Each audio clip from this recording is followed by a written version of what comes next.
Okay, let's have a look at 23.8 and we're going to simplify these algebraic expressions. All right, so let's start off. I'm just going to choose a few of these to do. So let's start off. I'm going to do, first of all, number 2. That's 8x divided by 6y.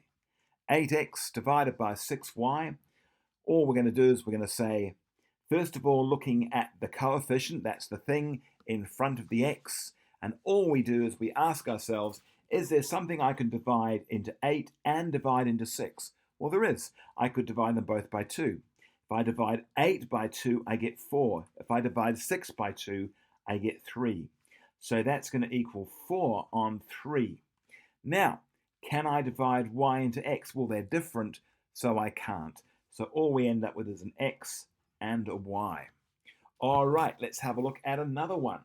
So in this case, I'm going to choose, let's have a look. Oh gosh, there's some quite good ones here. Let's have a look at number 8.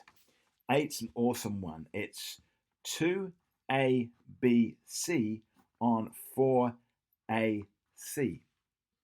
Okay, so first of all, we look at the coefficient. Is there something I can divide 2 by and also divide 4 by? Well, I can divide 2 into 2, and I can divide 2 into 4. If I divide 2 into 2, it goes 1 times, and 2 goes into 4 twice. So the first thing I've got here is 1 over 2.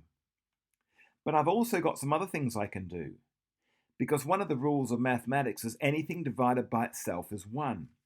So a divided by a is 1. So I can just think, right, I'm going to multiply all of this by 1. And c divided by c is 1.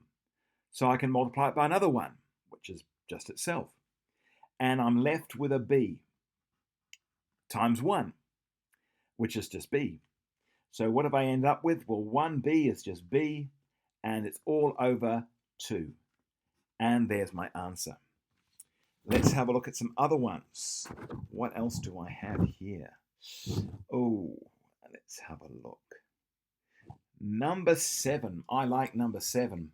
7 is 20xy over 30x. So I ask myself, is there anything common to 20 and 30? So I look at the coefficients, and yes, I could divide them both by 10. If I divide 20 by 10, I get 2. If I divide 30 by 10, I get 3. So the first thing I get is I get my vinculum. I write a 2 over a 3. But now I've also got an x divided by x. Well, anything divided by itself is 1. So x divided by x is 1, and 1 times 2/3 is 2/3. And I'm left with a y. So I'm left with 2y on 3. And that is my solution.